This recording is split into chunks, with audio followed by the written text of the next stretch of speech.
All right, I'm calling us to order. It's 6:31. Nice to see everyone. Thank you for coming out on the rainy night. Up first, we have our consent agenda. That includes the previous minutes from October 1st and a number of policy readings, both first read and second read, as well as an informational policy. Any discussion or questions, concerns from the board about any of that in the consent agenda? No. Okay, then I'll make a motion to accept. We'll do that by roll. Arlene?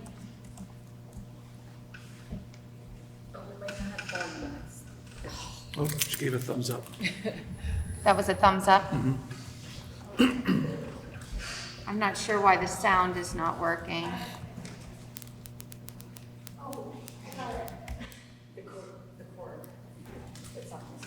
Oh, all right, little technical malfunction here.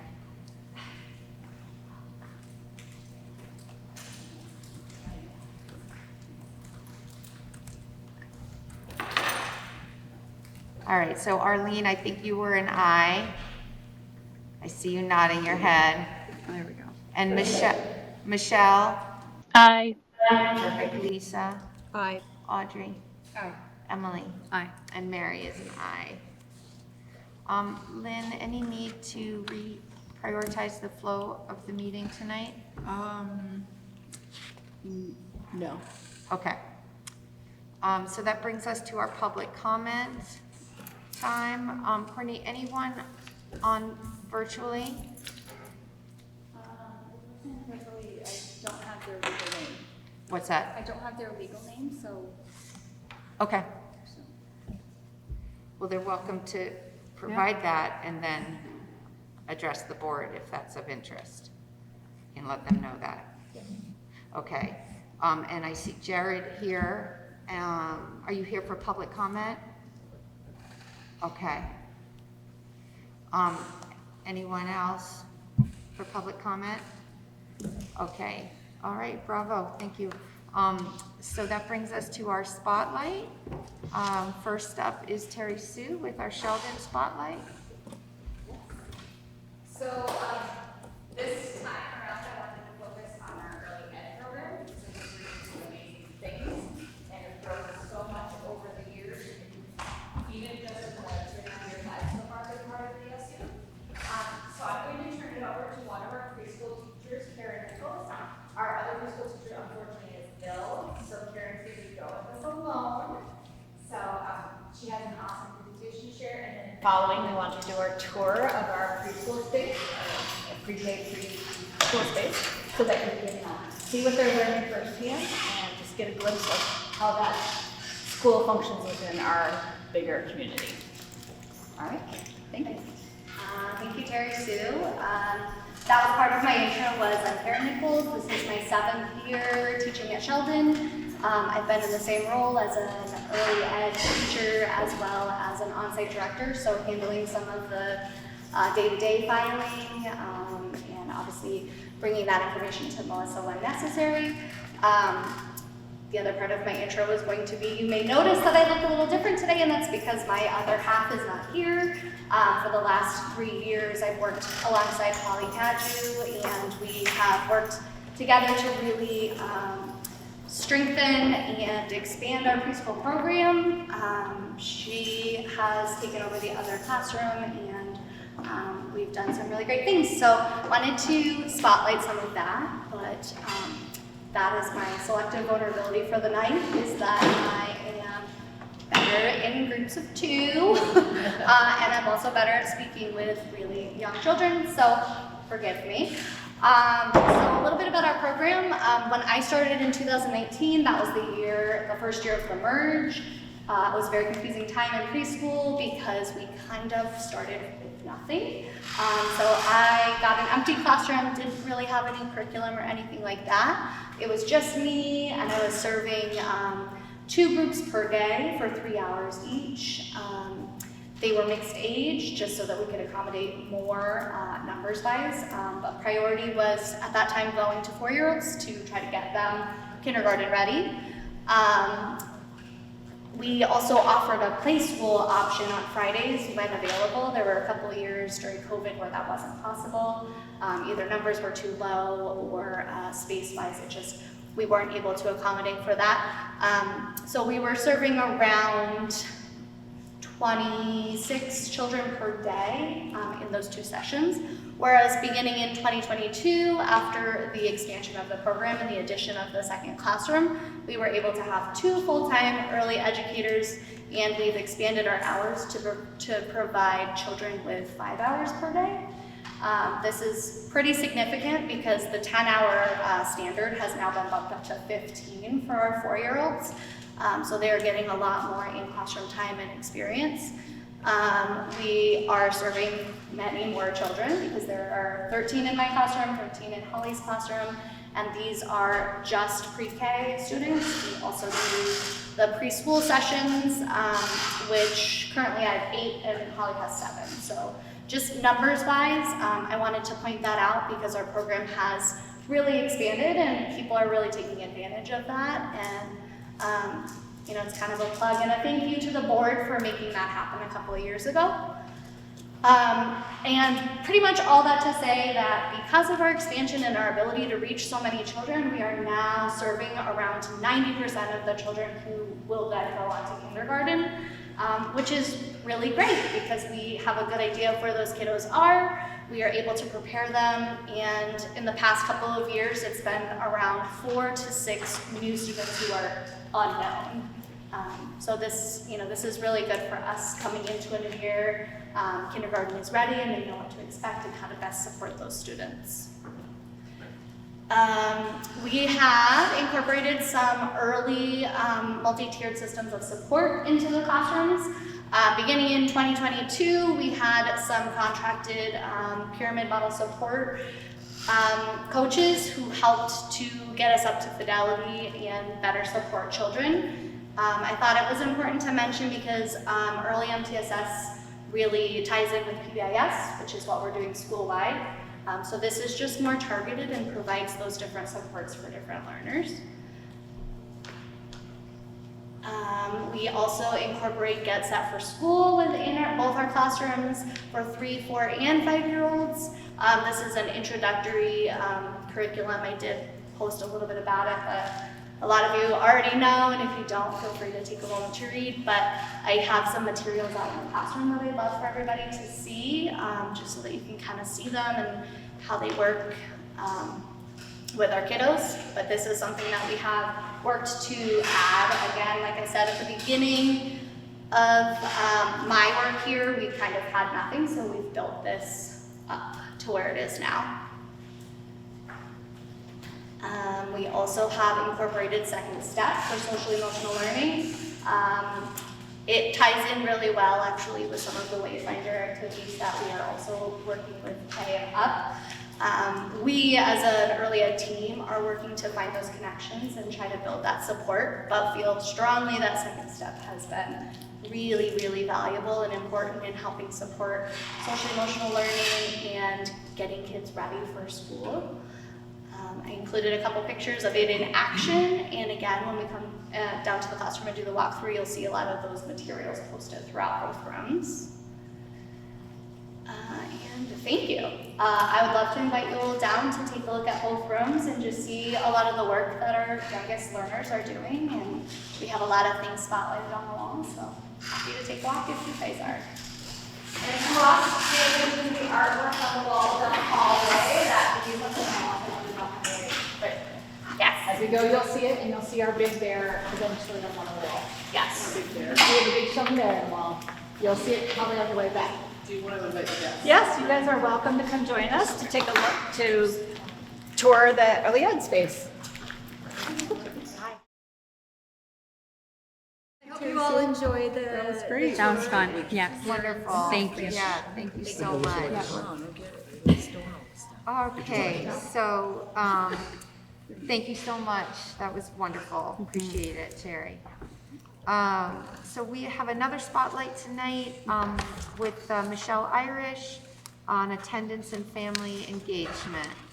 So Michelle gave a spotlight at the SU meeting, and I know that this board sometimes doesn't get to hear, if you're not on the SU meeting, you don't get to hear about some of the other work that we're doing across the district. So in our pre-meet, Mary and I talked about how family engagement was one of the pieces that we've embedded into our schools. And so Michelle and her team are doing some very strategic work, and I wanted you all to have the opportunity to hear about that as well. Thanks, Lynn. Thanks, Mary. So for some of you who attended the SU board meeting, this will be a bit of a repeat for you. So I also would say, I think when I start to share my screen, I might not be able to see everyone. So if you have questions or want to stop me, you can go ahead and just speak up, because I think I'm not going to be able to see you. But let me try sharing my screen. Okay. Can you see that? Yes. Okay, perfect. Okay, so yes, I cannot see you, but I can hear you, so that's great. So thank you, Lynn, for teeing that off. We definitely have increased our family engagement work in Franklin Northeast over the last 5 years now.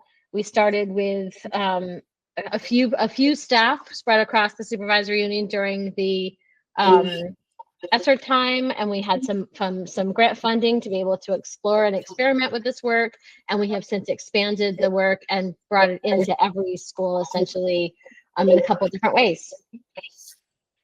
So I'm going to talk a little bit about family engagement as well as attendance. We've had some shifts in our attendance protocols and practices over the last couple of years, so I wanted to highlight some of that work. But before I do, I will just focus you over to the left side of the screen where we have the NMV staff. I'll highlight those people. We have 4 family engagement / school counselors, depending on their role in NMV. So Amy Jarvis is the family engagement coordinator. She is located in Sheldon and serves that role full-time there. Courtney Scarr is both a school counselor and family engagement coordinator at Montgomery Elementary. She's serving a dual role, as is Derek Lewis, who is at Bakersfield Elementary Middle School, serving both as part-time school counselor, part-time family engagement, and Sarah Fortin, who is at Berkshire Elementary, serving both as school counselor and family engagement. And then the other side of the screen are the people that are in our ER schools. Just to give a little bit of a shout out for those who are listening, Erin Dervidge is at Enosburg High School, Janessa Higgs is at Enosburg Elementary, Melanie Gross is at Richford Elementary, and Taylor Soul is at Richford Junior High School. So I wanted to give a snapshot of some of the duties and responsibilities that the family engagement team hold in your schools, and it is a little bit different in every building. But generally speaking, this is sort of a sampling of the different duties that they do. So they're engaged in attendance work, looking at weekly attendance tracking and notifying families when students are reaching sort of a high numbers of attendance or absences during school year. They're engaging with family and student support to support that attendance, improved attendance, developing intervention plans around attendance in particular. And they're also sometimes doing home visits, and they can meet families in a place that is comfortable for them and be able to work on things. One of the couple of the activities that our family engagement staff have done with families in their homes is helping them support like morning routines so that they can build a plan for kids to be able to be more independent in the morning and be able to maybe not miss the bus so often, which was impacting kids' attendance. Also evening routines, so they're like getting ready for school the next morning and going through some good sleep hygiene efforts to be able to do some routines around that. So those are a couple different strategies that our family engagement teams have helped with regarding home visits. They're also coordinating and or participating in a variety of student support efforts. So they participate in behavior support teams, student support team meetings, coordinated service plan meetings, which is really working with other agencies in our area and our region to coordinate the services that families can receive. They are all McKinney-Vento homeless education school liaisons, so they are helping to identify and refer students to me as the district coordinator.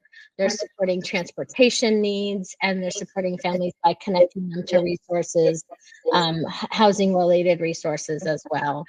They're doing a number of outreach coordination and event planning. So they're helping with different events to get families into our building, and also increasing community members and community access in our schools. So that is an ongoing project that we know we need to continue to do more of.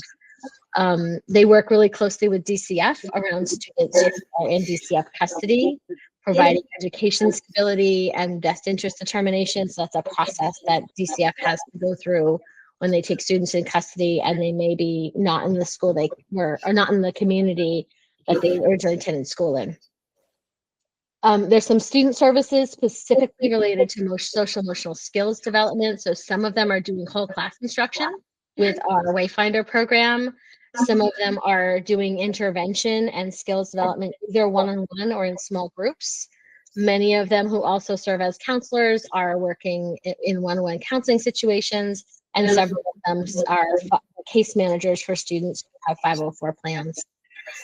And then finally, not finally, but one of the last things I wanted to sample was that they're working on family caregiver communications. So many of them are responsible for content going into our school newsletters. There's a lot of schools now who have what we call lobby slides. So there's a television in the lobby that runs a series of slides and information. They're often involved in that, and they're often involved in our social media platforms at the school level. Just going to take a quick check. Thank you. I don't know what changed, but that noise is much better. Can you all hear me okay? Now? Okay. Let's see. So I want to talk a little bit about absenteeism and the shift that we've made from a truancy model to what's called chronic absentee model. And really the truancy model is an old-fashioned sort of model where you count unexcused absences, you have to report those absences often to either DCF or the state's attorney. That really relies on legal administrative solutions. It's a punitive system. It is only works as well as when the system coordinates. And I don't know, I know many of you are aware that both DCF and the state's attorney have backed down on the work that they're doing around truancy. They're really asking schools to step into that role and manage student absences differently. So we have shifted, as has much of the country, into a chronic absence model where we're looking at all lost instruction. We're looking at absence as a missed opportunity for instruction, and looking at the impact of missed days and using community-based and positive strategies to sort of improve that attendance. One of the things that we have tuned into recently is a lot of it's around messaging and ensuring that our community members, our parents, are aware of how important it is for kids to be in school, and to really start to increase that awareness and support kids being in school more regularly. And that has really shifted from when during COVID, that was a big problem. We had a lot of students missing a lot of school, sometimes not for it wasn't their fault. And we had a hard time getting back to pre-COVID rates of attendance for several years. So we are actively working on that now. The definition of chronic absence is that students miss 10% or more of the school year, which really is only 2 days average per month. So it doesn't take long to hit what's called a chronic absence rate. The chronic absence is important because it really is the kids are lacking opportunities for that first instruction. And instruction has changed a lot in the last several years. Where when I was a kid, we had a lot of, my mom could stop at the office and pick up a packet of work I missed that day and could ask me to work on it at night when I was feeling better. That's not how instruction's done anymore. And so when kids miss school, they're missing the opportunity to engage with their peers in problem solving and in ways that are going to help them develop sort of those critical skills in collaboration and in social emotional learning that they can't really get from a take-home packet. We also know that kids who miss a lot of school in pre-K and K are less likely to be reading on grade level by third grade. And I think you'll see, I'm going to show you some data. I think you'll see that sometimes the pre-K and K attendance rates are low, and some of that's because kids have, maybe some, this is the first time their immune system is really engaging in group activity, and so they're a lot more susceptible to illness. But it's also sometimes perception, and that families are not likely to feel like school's as important in the pre-K and K years as when it gets to be what some people would consider credit bearing in like the high school. So I think that's a misconception we have to work to counter. Some of the shifts in our practices that are happening kind of as we speak is we have revised our attendance protocols. So we now have a clear definition for excused absences. And I think that people are feeling a little bit of that shift as they're calling school to say, my kid's not going to come today, and they're being asked why. And if it's not for a reason that's on the excused list, they are told that it's going to be unexcused. And I think people are reacting to that a little bit. They're finding some prickliness in that. We're also asking for more routine medical documentation for extended absences. So when kids have missed 3 days in a row for the same illness, we ask that they check in with their healthcare provider or the school nurse and see if maybe some follow-up is important, or being able to kind of get a sense that this is maybe the flu and they're going to take 5 days, and we can just get a sense of how long that should be. And we're being more consistent from school to school. And that's a shift for us as a district. We had a very wide range of intervention and responses to attendance across schools. So we are pulling that kind of closer to the center. We also are using the multi-tiered system of supports to start to think about attendance as kind of a function of why kids are not performing in school. So we are tracking those absences. I'm also encouraging people to think about missed time from instruction, including things like the planning room. Like, we need to add that time up and realize that when kids are out of the room, they're missing instruction, and that is going to have an impact on their performance. We're using positive reinforcement and growth-focused interventions. So in many cases, we have some kids who are working to improve their attendance, and they might be on a positive reinforcement plan where they have a punch card, and for every so many days that they're on time and in school all day, they get a stamp, and then at the end of a period of time, they can trade that in for a prize of some sort, or a reinforcement. And then for kids who are really developing sort of that chronic absence pattern, we're looking at developing support plans, and we invite families in, and we talk about what the barriers are. We look for some of the root causes and try to identify how we can support that student and that family to improve attendance. And that's all the work of the family engagement team and their partners in school, because family engagement staff cannot do this by themselves. And it's definitely a team effort. We are looking at kind of using that MTSS model to develop some school-based attendance teams. Sometimes those are going to be teams that are already functioning in a school. We're going to lean on an already functioning team to sort of tackle this work. There have been some schools who've had separate attendance teams when attendance was a really chronic problem, and have now since moved to kind of a more embedded student support team model. So every school is in a bit of a different place with this, but we're looking at, people with multiple functions serving on those teams, because it does take a whole village. We're looking at data and what's, the monthly data that we're tracking for kids around their attendance, trying to identify root cause and remove barriers, and then using an asset reinforcement intervention, asset-based reinforcement to improve that. Here's some absence rates by school. So these are the rates for all of the schools. This is the presentation I did at the SU board last month. So for fall of 2025, the darker line is last year's data, and then the lighter blue line is this year's data. And this is the number of students, the percentage of students who are missing more than 10% of school so far this year. So you'll see the rates have dropped considerably from last year. So in every school, some more than others. And I think we're finding what I've been told is that October data is representative of what you can expect your school year to look like. So if that's true and this holds, we are definitely headed in the right direction when it comes to improving attendance rates in our schools. I look forward to continuing to track this data and see where those trends go. But we have definitely seen some nice improvement. And I think some of that's just the messaging and the intervention strategies that we've been putting in place.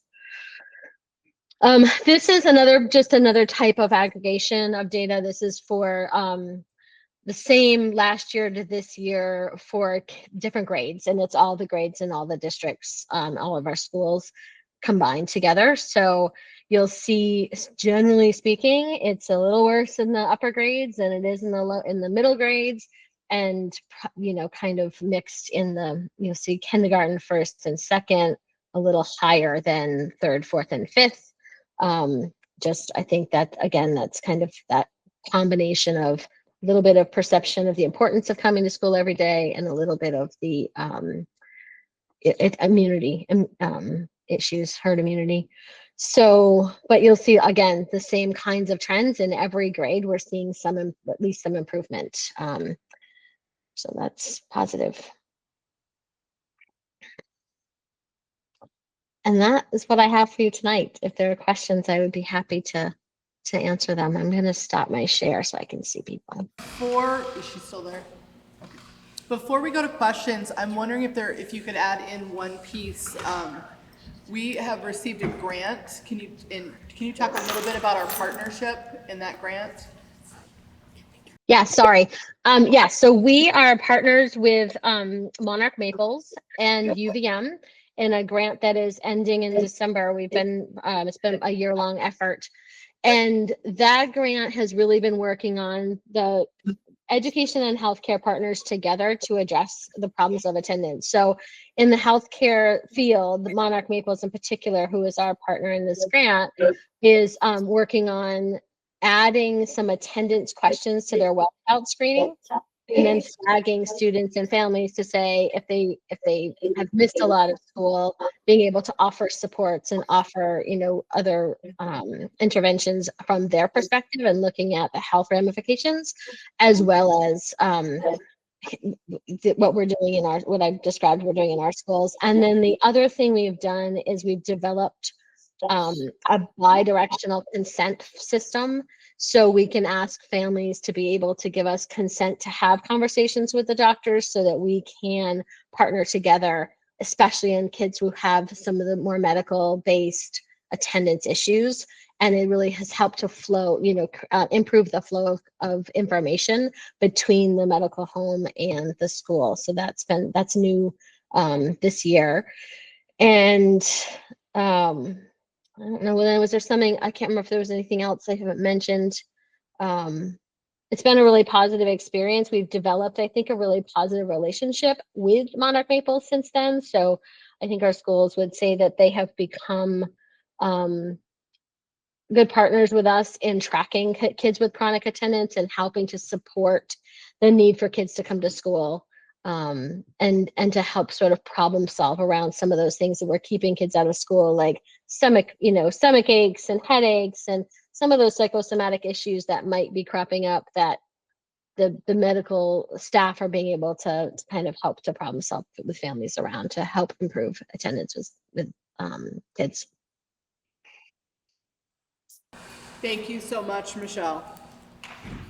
I know you're actually on the road. You're heading to do a presentation for this grant through Lerner College of Medicine at UVM, and with Monarch Maples staff as well, I believe.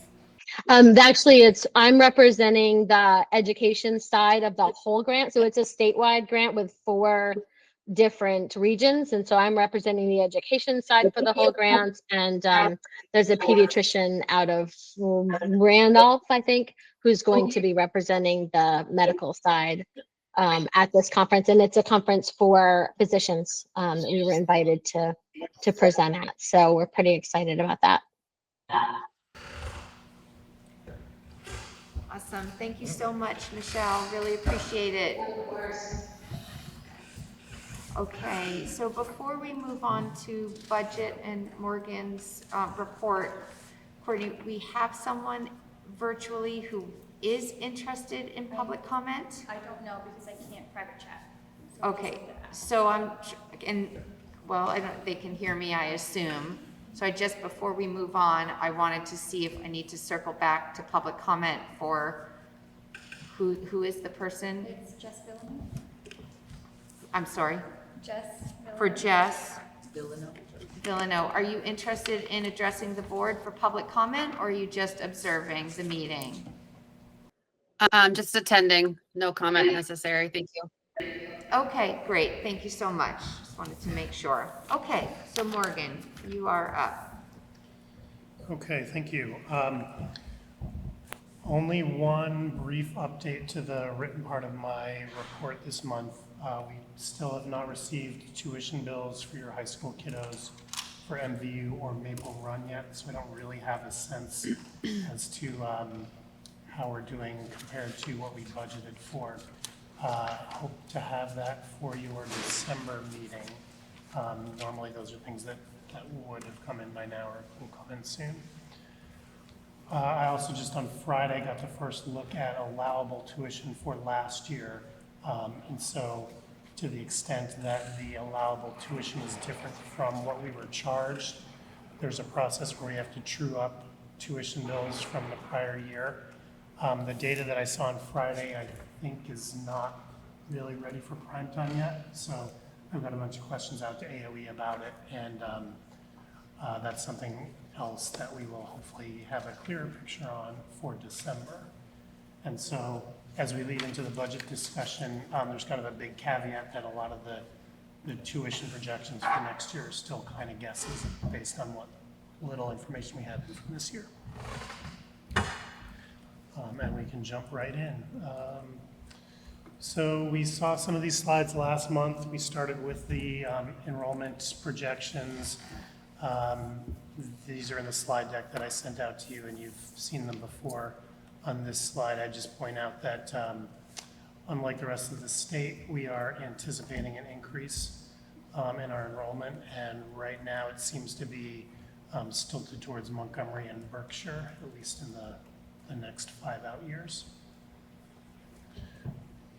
We are at your November meeting, second board meeting looking at the budget. I think we're still on target for the supervisory union to finalize their budget in December, and so for us to finalize the NMV budget in January.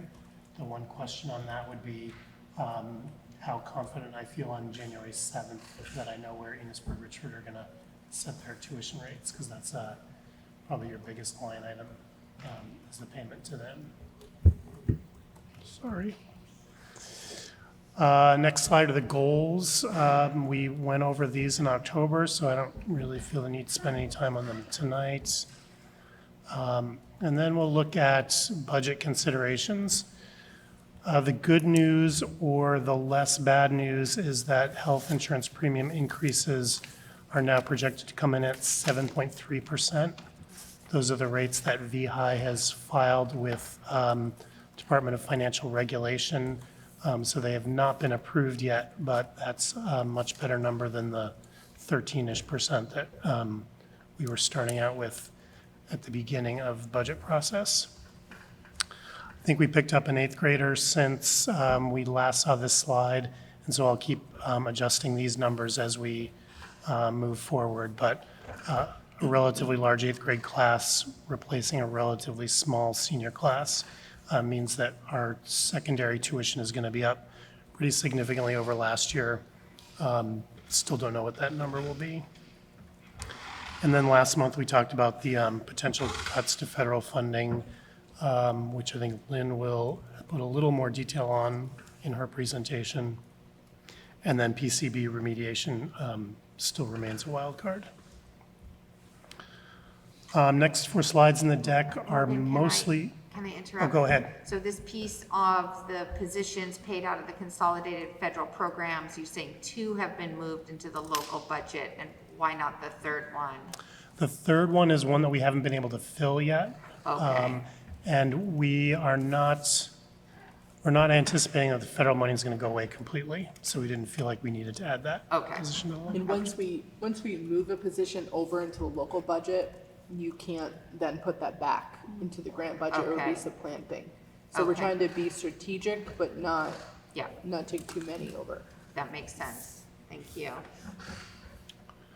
So in terms of staffing changes at each of the 4 buildings, only a very fractional change since your last look at the budget. In Bakersfield, we're down almost 1 FTE. In Berkshire, a lot of movement going on. Overall, it's about 3.5 FTEs down. And this is budget to budget. This isn't necessarily people who are in your buildings right now. In Montgomery, a fraction of a FTE up.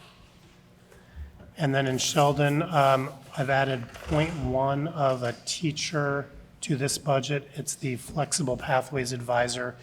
It's a shared position between both NMV and Enosburg Richford. One of these ones that we go back every so often and look at their caseload. And this is one that, at least at the beginning of the year, had anticipated was going to be solely serving Enosburg and Richford schools, and we've got them in your schools a little bit. So again, it's a 0.1 increase. It's not going to make or break the budget. And other than that, and if you go to the next page, Courtney, the FTE report, which I sent out to you by email, will show those numbers in greater detail. Just to recap that, it is broken out first by school, and then by employee in the kind of broader categories that we look at in the budget: direct instruction, guidance, library, health, administration, et cetera. So any questions on staffing before I go on? Okay. Also in your packet is the proposed budget detail. This is the format you saw last year. I think we've got some new folks on. So what you'll see in this is a really extremely detailed breakout line by line of everything we anticipate spending. Much of it is driven by those staffing decisions that we've made, and the finance system just tells us what to expect in terms of salaries and benefits going out over the next year. This again is broken out first by school, then by pre-K, high school for the tuition payments, and then the system as a whole, so K through 12. Kind of the broad categories, regular ed, special ed, primarily for the 2 local districts, and then by those functions that we just talked about. So that would be direct instruction, special ed instruction, guidance, library, et cetera. And Morgan, these health insurance numbers that are in this big, they are reflective of the newly released numbers, not Correct. those anticipated numbers. Correct. Okay. And I will say on health insurance, we're in open enrollment right now, so every time somebody changes a health plan, Jamie will run over and tell me, and so the health insurance numbers will likely go up or down, but we can't really predict if they're going to go up or down, but that's based on staffing changes. And does the budget have to be finalized? Is that going to be after open enrollment is done, so that you'll know categorically how many gold plans, how many silver plans, how many family, how many single? Yep. It will definitely be after open enrollment is done. Anytime there's a change of circumstance or we hire a new Sure. teacher, those things can change. So we don't know, who might have a kid, their Right. first kid sometime next year and move up to a family plan. Right. Morgan, But- might this be a good time to talk about the federal piece related to open enrollment? Sure. So one of the things that I have on mind that I'd rather just talk about while Morgan is here is that there is a possibility that we will see some shifts in terms of people coming on to our plan as open enrollment happens for everybody this time of the year. We're expecting that there could be some substantial increases to premium costs for plans that are on the exchange. So if families are impacted by that, we may see more people that are taking their insurance plans through a spouse shift to ours. So that's a potential impact we have, what's happening right now. Yeah. And that piece, we think would sugar off by your January meeting. Yeah. You should have that information by then. You can go to the next one. Okay, also in your packet is the budget overview page.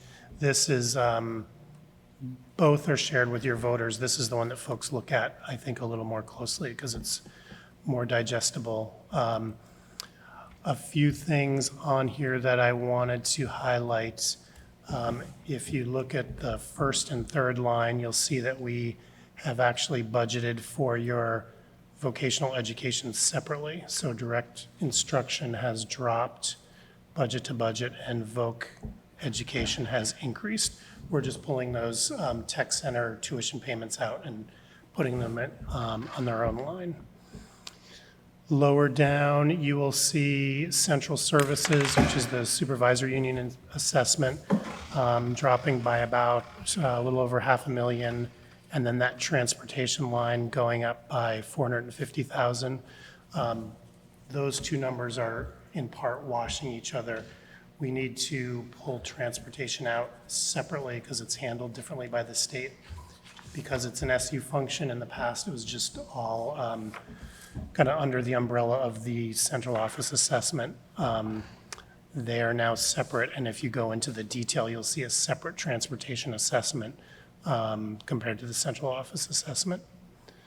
The good news is that overall, the central office assessment is anticipated to be down.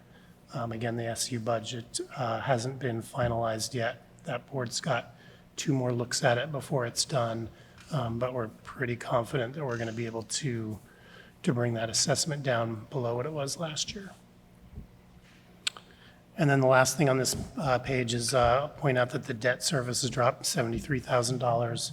The bond on the Montgomery building was paid off 2 days ago, if they got the check in time. So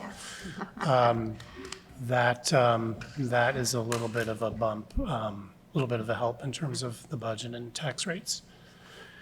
And right now, overall, with all the uncertainty around tuition payments and the SU budget not being set, we're projecting an expense increase of 1.9%, which is pretty spectacular given the health insurance increase. The next few slides also should be familiar. This first one splits the budget up by those functions, sort of what we do with the money. So direct instruction is almost 3/4 of the budget. And then that, a little more than 1/4 in blue are support services, both for students and for the system as a whole. And then that little tiny piece in red is primarily the debt service payments on those 3 bonds that are continuing. The next slide, same budget with a little bit of a different take. Half of it in red is what you spend on your own people.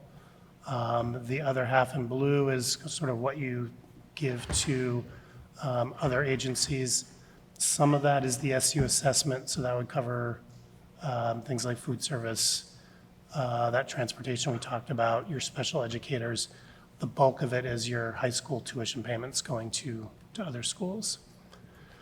And then that little tiny slice on the top is half of it's supplies and half of it's bond payments. In October, we covered the split of the education fund. Again, about 1/4 of what we spend statewide on education is coming from homestead property tax. The rest of the money is split between non-homestead and other sources. And then in the following slide, you'll see a lot more pie slices, but it will show you what we're raising in each town, both homestead and non-homestead. And then we're raising out of our district, homestead and non-homestead. And then that, again, 1/3 of the ed funding that's made up of other statewide sources. And this is something we put in both districts. There is a perception in several of our towns, probably in most towns across the state, that they're a gold town, that they're putting more money in to the system that they're getting out. And this is just a graphical way of showing that we are definitely a receiving district on both sides of the SU. The ed spending per pupil chart has not changed. This is current year data. So that should look exactly how it looks in the town book when those get printed. And then I've added a couple of slides here. We don't really need to spend a lot of time on them, but first one shows the debt service and the debts remaining for those 3 bond payments. The next one that we get to pay off is in Bakersfield in 2032. So it'll be a while before we get another bump. And then a little information on the capital reserve funds, both the money remaining as of July 1 in Berkshire, which will be spent this year, and then the district-wide capital reserve fund. And that is it for the presentation. I am happy to circle back to any of those slides or try to answer questions on any of the information I sent you by email. Again, the 2 things that we are looking at the most over the next 4 weeks are where those remaining tuition kids come in and where schools start setting their tuition rates. They don't have to set them until, I think it's January 15th by statute, but we will be talking to each other and trying to get a sense of where people are ending up. And then the SU board meets in 2 weeks. They will get their first look at the revenue side of things. So I would anticipate when we leave that meeting, we will have that budget done 95% of the way. So Morgan, just to clarify, you said we need to true up with the high school tuition kids, and then, but then we also have 8 fewer kids, so that we're paying high school tuition for than we had budgeted. 8 fewer kids than are in Enosburg, Richford. Okay. So the question is, are they going to show up at MVU? Are they going to show up at Maple Run? Or are they just kind of off of your books because they went to a school where they had a custodial parent, and so maybe you're not going to get billed for them? Okay. Or maybe they went to a private school that you're not obligated to pay. But So it's there's a little- possible that even with the truing up of the tuition, that we might have some surplus. Yeah, the truing up of the tuition is based on last year's kids, FY25 kids. Yeah. And when we get those bills, we get to decide if we're going to try to pay them this year or if we want to budget some money in FY27 and pay for them in FY27. Okay. I feel like last year was a big surprise. Tuition rates were really far off from what were anticipated. I think that was kind of statewide. The initial numbers seem to be closer. So I think we're going to be dealing with a relatively smaller number this year. Okay. Thank you. So, all right, thank you so much, Morgan. So I would like to cut Morgan loose if there are no questions around the budget. He's got Yeah. a long drive ahead of him tonight. Absolutely. Thank you, Morgan. Safe travels. Thank you. Yeah, take it. Okay. All right, so Lynn, whenever you're ready. So I'll jump into personnel first. It's not moving. So we have just informational 2 new hires in Berkshire. Caitlin Gleason as a behavior technician. That's under the SU budget, but just giving it to you for information. And Justin White will be coaching middle school boys basketball. We have a couple of open positions. These have been perpetually open for quite some time. So we have the halftime help position at Berkshire and a math interventionist position at Sheldon that continues to be open. At the end of the meeting, I'll want to go into executive session and talk about administrative negotiations to get some guidance from the board. If we could do that, Mary, that would be great. So Absolutely. we'll skip that for now. Yeah. So this is the part of the meeting where I want to talk with the board about some state and federal impacts that we're seeing in FNESU. So one of the things that I think is really important to do is to keep the board informed about what's happening at the state level. And so to just give you a reminder, with Act 73, there is a redistricting committee that has been meeting, and they are charged with coming up with with 3 maps to give to the legislature when we go back into session, and those maps are supposed to reflect a new governance structure for school districts in the state of Vermont. So we have been following this fairly closely, and right now, where that redistricting committee is, they just met yesterday. They're down to 3 options that are on the table. They still, I think, have at least 2 more meetings, so it's possible that we'll see something else come up. But for now, the first map that I'll talk about is called a BOCES region map. So if you look at that map on your screen, it is really divided into 5 regions, and those represent the existing superintendent regions in the state for the Vermont Superintendents Association. So that is not to say that this isn't aligning a governance structure. That's what the Governor Scott's plan looked like when he first started talking about redistricting. This is about creating a board that shares resources in the region. So it would not necessarily reflect what the governance structure would look like. So it's called a regional cooperative education services model. There's a lot of information in there. I've put a presentation in there. If you want to click into that, there's a slideshow that's very informative, and also a written report. What this proposal is reflecting is that the BOCES would help to, it's kind of like larger buying power when you have a larger group that you're working for. So they would try to coordinate things like transportation and maybe food service and speech and language and some of those specialized resources that they could try to do more affordably as a larger cooperative. But that how they would divide up into governance regions would be decided upon.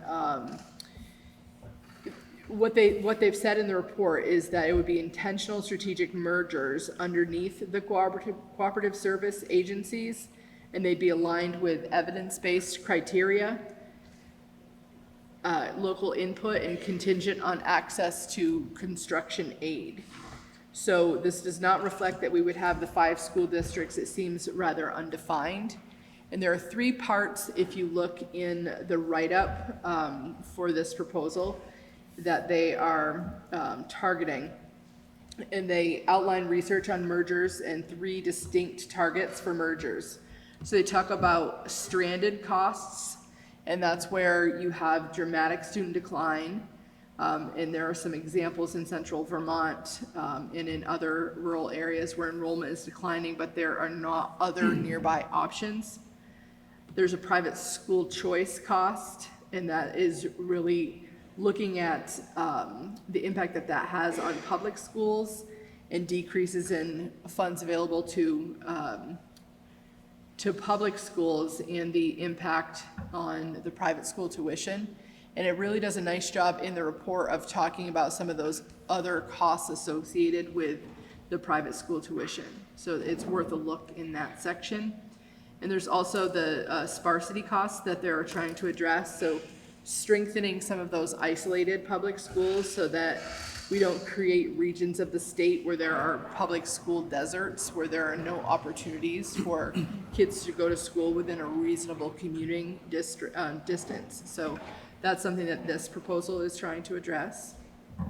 The second proposal is the modified CTE district map. And if you look at that proposal, for us, what this means is right now we have, I think it's 16 different tech center districts across the state, or tech centers across the state. This is looking at that structure as a way to think about how we organize our state. So right now we have at BFA St. Albans, they have Northwest Tech and Career Center, and we have Cold Hollow.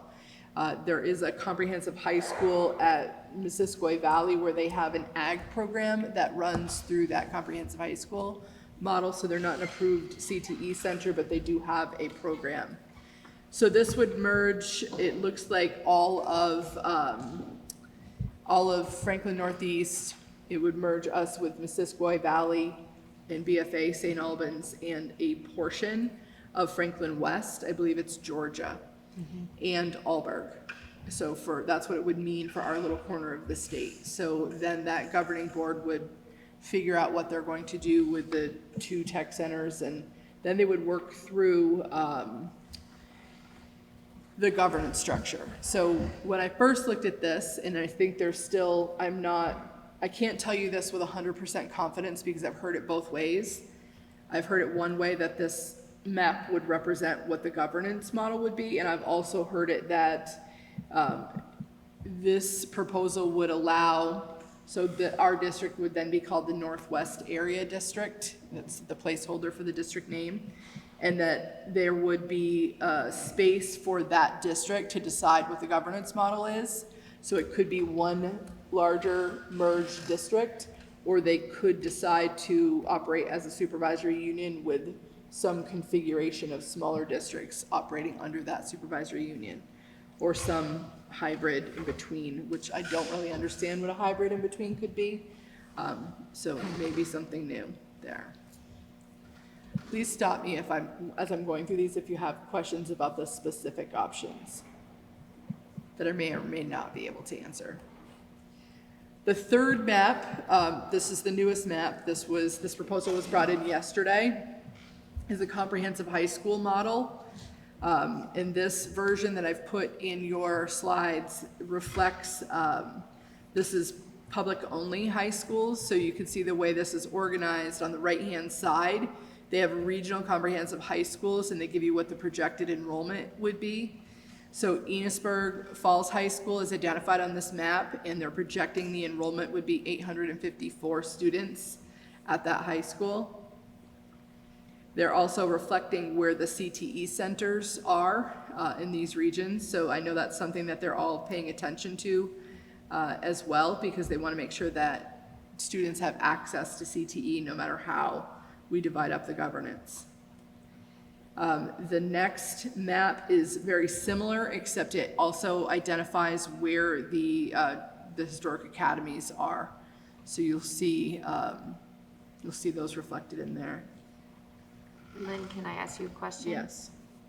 Am I understanding correctly on this comprehensive high school map that high schools that are not listed will no longer exist?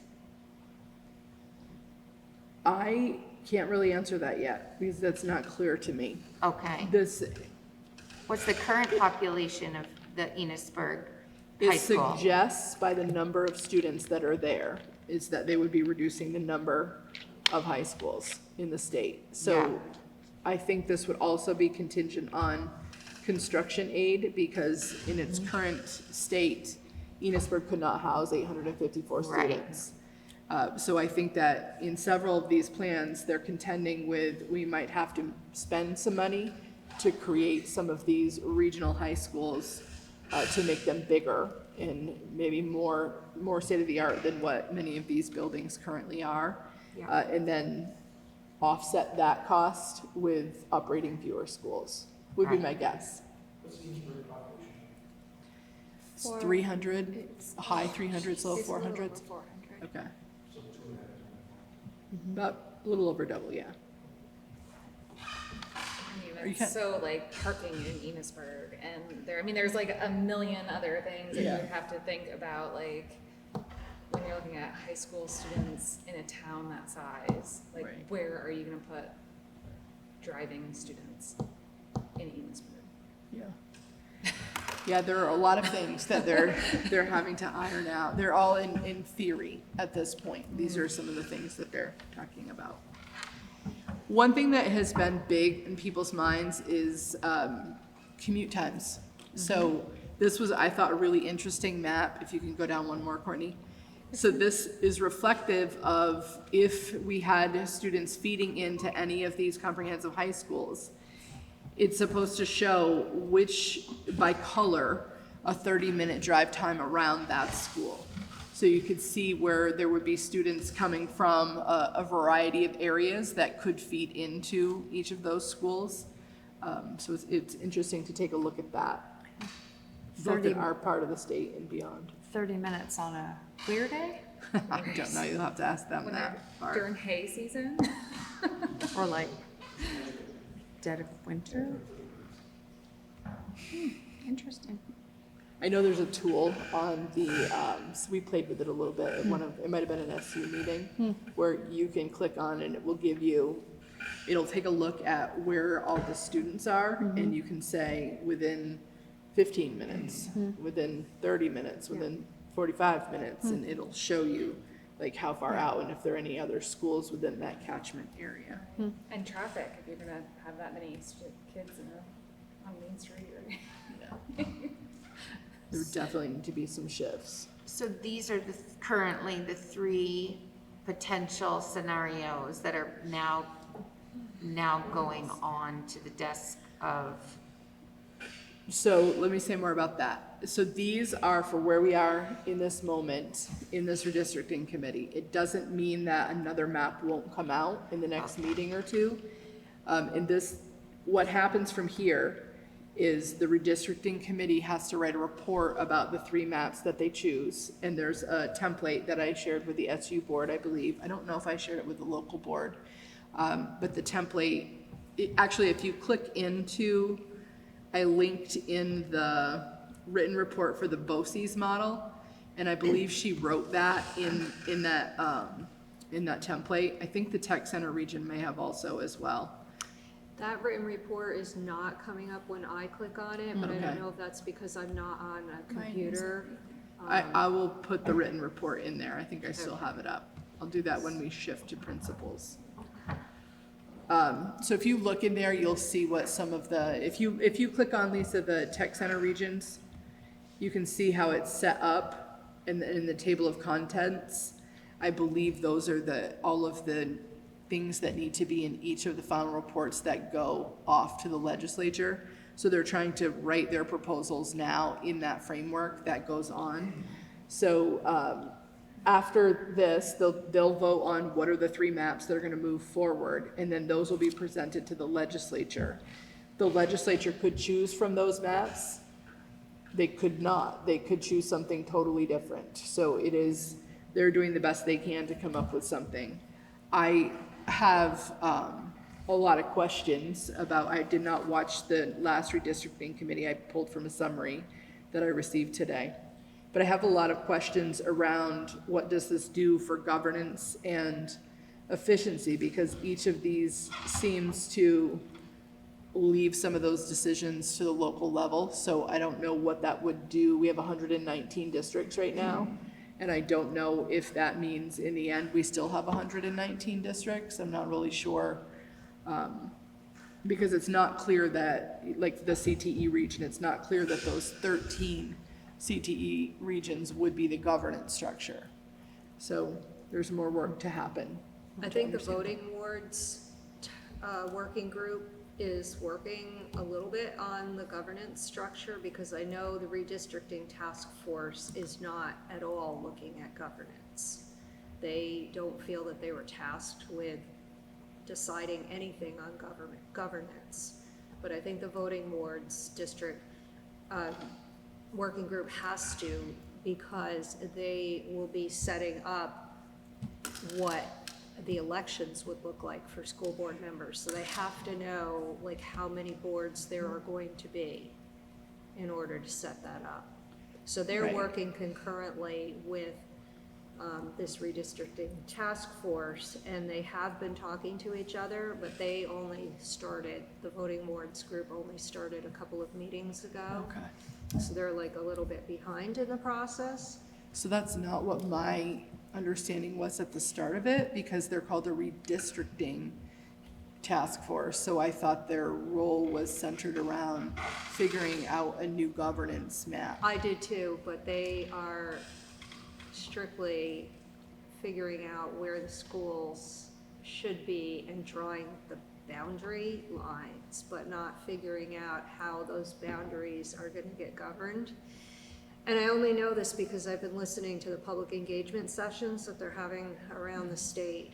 It wasn't clear to me as well, but my understanding, unless I'm totally off base, is the two co-chairs of the redistricting task force, Senator Gulick and Representative Granning, have both said we're not touching governance. We're not responsible for it. So I wouldn't expect that group in their report to come up with 3 different governance models if they have 3 different maps. Well, it will be interesting to see what happens in these next 2 meetings. Really interesting. And then to Mary's point, nothing is set in stone. It's gonna go through the legislature. Also, my understanding, like any other bill would go through, the committee of jurisdiction is gonna look at it and take testimony on it and tweak it and change it. And it could go to the floor of either chamber and get amended in some way. I don't think it's gonna be an up or down vote on the 3 maps. So stay tuned. This is much more involved than I think anybody really thought it was gonna be. Well, and I think there's also maybe was a misconception by some people that it would be an easy task. Yeah. To just, the line should go here, here, and here, and that's easy, just do it. But like to your point, you picked out a couple of things right from the beginning, like, well, we'd have to think about this and that. And when people sit down with the mapping tool to try to redraw lines, and you start looking at the data that it's producing behind the scenes, it is very complicated. I think, maybe I'm not answering, so I apologize for asking, but there are some large schools out in this Colchester, right?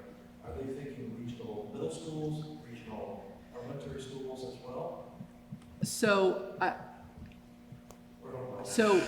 Well, I don't completely know, but I will tell you that I think that what I have heard people talk about is the idea of the regional high schools could free up some spaces in some other buildings to create space for regional middle schools to be able to get more of that economy of scale. But those decisions for all of those pieces would happen by the new boards. This committee won't touch anything really about schools. I didn't think they would touch anything about schools. I think that's correct, because all I've been told is there will be no school closures unless your local boards, whatever the local boards look like, make that decision, and however it gets voted on will get voted on. So this task force is not closing any schools, but to answer your question about regional high school, middle school, elementary school, my understanding, and I think I'm correct in this, is that no one is trying to make regional elementary schools. Children are too young to go that distance and be with that many students unless it's one of those situations where it's a very, very tiny school and there's a neighboring very tiny school. And then those boards are gonna have to decide, is it sustainable to keep those 2 very tiny schools? We don't have that scenario here, and I would be very surprised to see regional elementary schools. I think Lisa's right. No one's talked about the regional elementary schools, and at the same time, there's a bit of a domino effect here. So if we have, in this district, it's a perfect example. If we build a 6 through 8 regional middle school, and this is a future board, I don't want anybody to take my word that this is something that's gonna happen here. Down the road, if there were to be a regional middle school, there'd be a domino effect in terms of some of the other smaller schools like Bakersfield and Berkshire and Montgomery. The number of students that would be remaining would be pre-K through 5. So some of those could get closer to that micro school size. So then maybe down the road, there would be conversations about economy of scale there. And that's why I think a lot of folks want to keep the model where there still is a local school board like us operating. So that I think is one of the biggest philosophical discussions that's gonna happen in this process. What I had had read originally when the law was being passed was they were saying regional high schools, centralized middle schools, and local elementary schools. But I will be honest, I'm not sure what the difference between a centralized middle school and a regional high school is. But there seemed to be some kind of distinction. I think your terminology is correct. Regional high schools, centralized middle schools, local elementary schools, that's the intent. And then you've got to look at the geography. Is it really possible? And I think that's going to be the harder conversation. And the idea behind this, just to pull it all back, is to make it so every student is getting the same amount of financial opportunity and engagement in an individual school system without raising taxes? So it's interesting that you put it that way, like what's the purpose? Because I think that there is not clear agreement on what the purpose is. Because as people talk about redistricting, a lot of times it ties back to money. And we want to be able to educate our students more affordably across the state. And the reality is we see every year there's a big discrepancy across the state in terms of what people spend to educate their children. And I look at it from the other side of that lens, and I think about one thing that we have in my mind that we've misstepped on is we don't have a clear vision for what we want for public education in the state of Vermont. So there's nothing that's like a guiding light that's helping us to say, if this is what we're aiming for, this is what we need to work on, and we need to work on it in a way that identifies student opportunities and experiences and looks at it through the financial efficiency piece. But it's kind of going at it, like when we talk about purpose, a lot of times we're hearing information that's being shared that's centered on the financial aspect of it, and not as much about, because what comes after redistricting, in theory, if everything goes through, is when you would get to that foundation formula, where some high spending would need to come down and some low spending would come up to get to that. It seems like since so much of our pie is high school tuition, like why don't we have fixed high school tuition rates across the board? Why is, like, that would make it so much easier to budget, or so much easier to, like, I don't understand, like, it seems like a lot. Well, within the foundation formula, I think we would get to that. That's the goal, is Right. to get to a fix. Okay, so Right. that's where we're trying to get to. Right. Yeah, so if we have 15 kids move in, we're not shocked by, we don't have Correct, sticker right. shock like we used to Right. get, or we still do sometimes. So that is the hierarchy of what this redistricting is really supposed to be doing, right? That our budgets are better balanced. An equitable An equitable opportunity opportunity, for okay. students, that's a big thing, because we've struggled with that for a very long time. We don't spend very much money here. And our students don't get all of the opportunities that other students across the state do.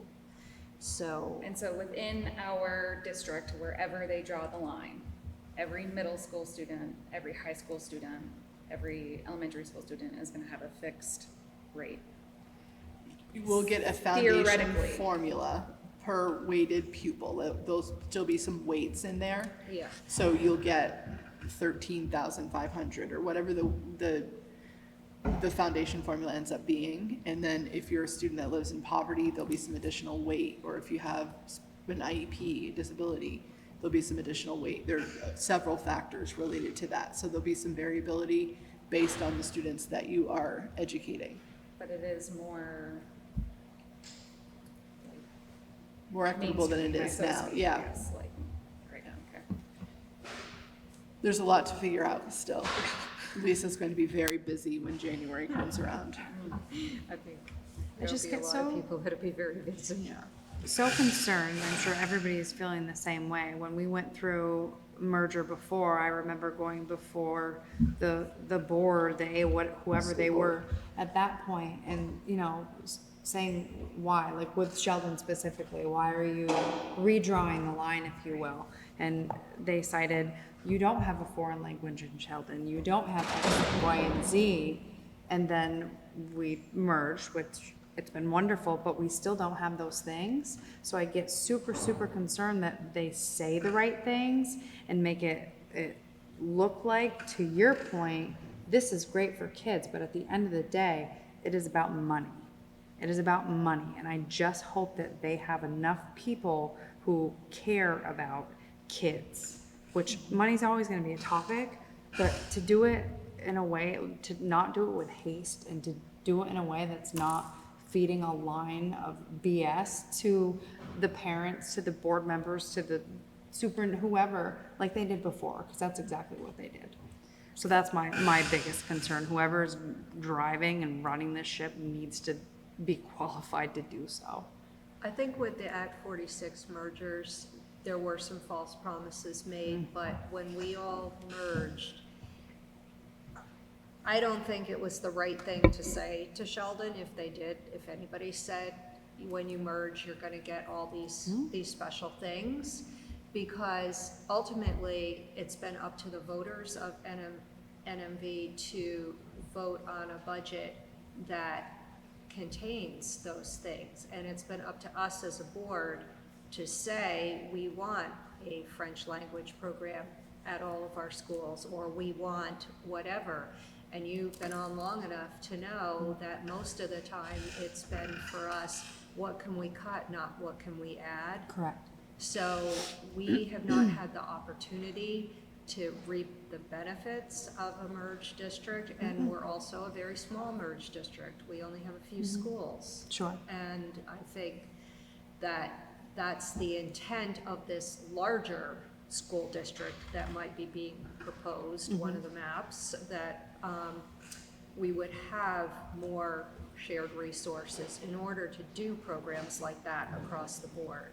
And I think, I don't see how, if this all comes to fruition, one school in northeastern Vermont or one district in northeastern Vermont could be getting so many fewer opportunities than a district in southwestern Vermont.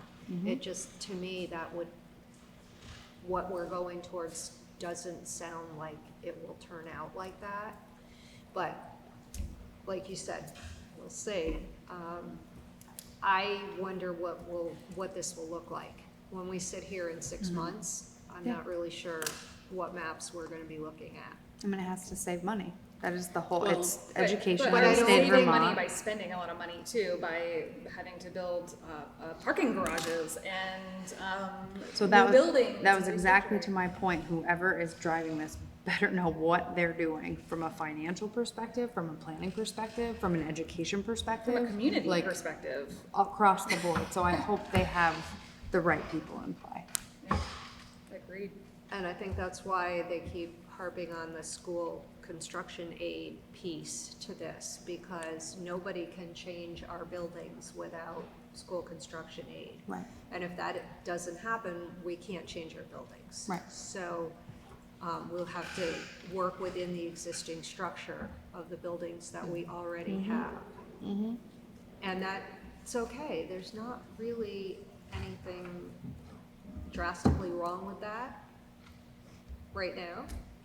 I mean, I know our buildings are older, but I'm certainly not advocating that we go out and build all kinds of new buildings across the state, particularly when we've been losing student enrollment. We have to really Sure. think about that. But I think to take I think- inventory on me, like for Sheldon, I mean, for example, we have a lot of kids here. This is our cafeteria and our gym. So like just those simple necessities, you know what I mean? I think we just need to be really realistic at what we're looking at for every school. What's needed, truly needed. So that, there's a lot more questions than answers at this point, and I think that, let's skip a moment. I think that there's a lot that remains to be seen, and I think that when we think about saving money, I think that there needs to be deep research in every model that's presented to like come up with a cost benefit analysis, because maybe you can build a regional high school, and when you look at your efficiency of your staff, when instead of having an English department in 4 high schools, right, you merge that and you think about for the number of students, what opportunities can you provide when they're all in the same location? And so they need to do an analysis of all of those pieces. And the other piece that I think it comes up sometimes in the redistricting committee is we have got one of the lower salaries. So when you put us in that, you know, let's say we're looking at the CTE map, the first one, or the second one that I showed you in that dark gray, Maple Run's in there with us. So if you think about where Morgan was talking about when he showed the Vermont map and showed the lines related to spending, what they make is higher. So those teachers are not gonna come down to Franklin Northeast salary. So if you're gonna be in one district, you're gonna have to pay your people the same thing. You're gonna have one merged contract, one of everything, right? So we're gonna have to bring up all of those salaries for all of those employees in those districts. So it wouldn't be statewide, the way I understand it, but however you land in your governance model, you'd have to go up to your highest, most likely. So it's a lot left to be seen. Any other questions there? Comments? Okay, I'll shift to some federal pieces. We already talked about insurance. That was something Morgan and I spoke about today, is that it's a really big unknown right now because we're definitely hearing people talk about the sticker shock of the premium increases for health insurance plans on the exchange. So we both have a suspicion that that may have an impact on us. Food service, because of the government shutdown, we were told that there's federal money that would take us through November when they first shut down. And now Governor Scott and is the emergency board, Lisa? Yeah. They voted, so we think now we'll get another couple of months on top of that as we try to weather the federal shutdown. So those are the two things that we're really paying attention to right now related to federal impacts. I wanted to take a moment to talk about a Supreme Court ruling that also is impacting us, and that's the Mahmoud Taylor case. That's also linked in your slide presentation. So this has to do with, I'm just gonna read pieces of this. So this is something that we worked with legal counsel on to try to understand, because if you've ever tried to read a Supreme Court ruling or anything like that, it's really complicated to try to navigate all of what it says. So from within this ruling, there's a quote that says, should curriculum materials more than merely conflict with beliefs or constitute exposure to objectionable ideas or lessons in mutual respect, but rather represent clear instruction by individual authority figures to students of impressionable ages, kindergarten through 5th grade, about values in a way that substantially interferes with the family's sincerely held beliefs. That's quoted from Mahmoud, page 26 through 27. So it's a long sentence, so trying to unpack that. So curriculum materials, I'm just gonna say that part again. So if your materials more than merely conflict with your beliefs or constitute objection to ideas, the way I read that first part of the sentence is okay. Or lessons around mutual respect, also okay, but rather represent clear instruction by individual authority figures to students in K through 5 about values that interfere with sincerely held religious beliefs. So that's kind of the threshold that we're using related to the Mahmoud Taylor case. We have had some families in FNASU that have asked to opt out of LGBTQ plus related texts and surveys. So again, we've worked with our legal counsel on this. Vermont law expressly protects and preserves the right to equal access for LGBTQ plus persons to Vermont public schools and their accommodations within. Therefore, we will continue to circulate and conduct surveys that acknowledge and serve LGBTQ plus school members and use materials which acknowledge them as members of equal standing within Vermont schools as explicitly recognized by Vermont law. The legal counsel, when asked to reflect upon the impact of this Supreme Court ruling, disputes the suggestion that the Mahmoud decision in any way addresses or compels an opportunity to opt out of the handling of those materials. The Mahmoud Taylor case right now binds and applies only to the parties in that case. However, in FNESU, we are committed to reviewing the curriculum materials, texts, and resources in advance of their use by children's teachers. So should our review at any point reveal that content intended for use in instruction within kindergarten through 5th grade would require direct instructions of viewpoints, singular viewpoints that would substantially interfere with a family's constitutional right to direct their child's religious instruction, parents will be provided with advance notice and those materials, and provided an opportunity to opt out. So essentially, if I had to wrap that up in a nutshell, again, complicated, if they're presenting a singular viewpoint and there's not space for children to also have a contrary viewpoint with respect to others in the not targeted, I'm not saying this well, you're allowed to have contrary viewpoints, and we want to make sure that we create space for people to have their viewpoints. And at the same time, we are going to continue to take the safety of all of our students very seriously and make sure that when we think about discrimination for kids, especially in our LGBTQ+ community or our Black and brown students, we are always working hard to make sure that we're interrupting anything that even approaches discrimination in our classrooms and our schools. And the same is true for hazing, harassment, and bullying. So those are things that we will keep this ruling in. We'll definitely pay attention to the ruling, and at the same time, we'll support our students in our classrooms. There has been reference to a pride assembly at Berkshire, and I want to kind of clear the air a little bit about that, because it actually was a school-wide assembly, and I want to relieve Gavin from this. It's been, kind of laid at his feet.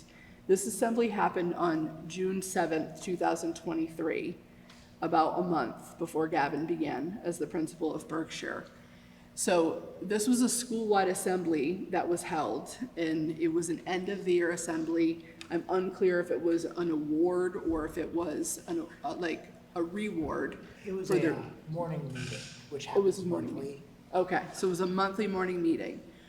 So June is also Pride Month, and there was a request from a teacher to talk about what Pride history reflected. So there was a 1-minute, 26-second portion at the end of that school-wide morning meeting that addressed what Pride History Month was about. And it had to do, they talked about the riots, and they talked about the Stonewall riots, and they talked about Bill Clinton identifying June as Pride Month, and it was informational about where the term came from. So I have the transcript from that meeting. I asked Courtney to go back and transcribe that, which she did. So if board members are interested, I'm more than willing to share that. I will say at the time, we had a conversation about the content of that was way above what any of our youngest students could have understood. So we did have the conversation at that time about could they have been sent back, and then you do the history piece for the older students. So that was reflected on at the time. Again, that was pre-Gavin, and that principal was leaving in the next few weeks. So I just wanted to clear that, because I think that there's this idea that we held a school-wide assembly that was centered on Pride Month, and it was more informational and more providing historical context. And we also had a community member again bring up concerns about staff signature lines at a recent meeting, and that's something that we have corrected. So as of last Tuesday, there's a directive for all employees of the SU to have a very standardized signature line. So all links have been removed, and that should no longer be any sort of issue. The one link that, there's a couple links we're allowing. It's a lot of people have scheduled a meeting with me, if they're a school counselor or principal or something like that. So they have that. Our tech people have tech ticket links that they can go to. and our school counselors have asked if they can have information about if you need crisis or suicide prevention help. So they're making a proposal to me that's due this Friday, and that will be standardized across all of our school counselors. Otherwise, everything is uniform. Any other questions on that? Thank you. Can I ask to go back to the school governance structure Yes. again? So I can eat my words? Okay. I just want to correct it on the record. None of the maps currently show any school governance, which would be SUs or SDs. And the task force has not yet debated school governance. However, they have to present in their final report what school governance could look like with the maps. So Lynn was correct in that, and I was incorrect. So I just want to be very clear. It will be a recommendation to the legislature to choose between different things, different ways of governing, just like the maps. So the legislature can tweak it however they see fit. So sorry about that. No worries. Well, at least I know I got one thing right today, You Lisa. did. I appreciate that. And I listened to those public engagement sessions and just didn't get that Okay. piece. It's a lot to take Thank in. you. And Lisa, just a quick question. Legislature, is this going before the entire legislature or It'll- a committee It'll on the start in the education House committee? Education Committee. Okay. And then the report will start there. And then it will be up to them to take up the report, take testimony on it, and vote out something for the entire legislature to Gotcha. vote on. And I'm assuming that the Senate is gonna do the same thing, and the two will have to agree. Thanks for that question.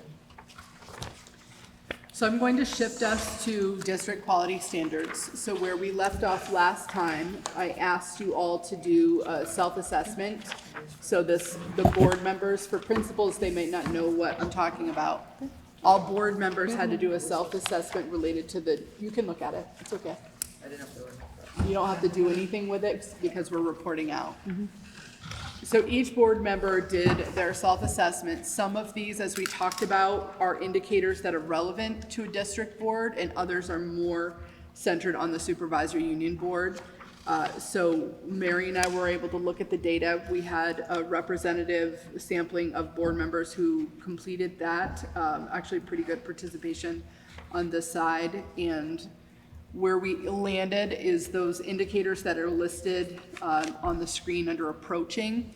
You can track it back through the progression. The easiest way to look at it is through who has the rubric that they could hold up? Yes, so if you look at it through the rubric, that tells you the ones that are in the self-assessment. What Emily was just looking at is this.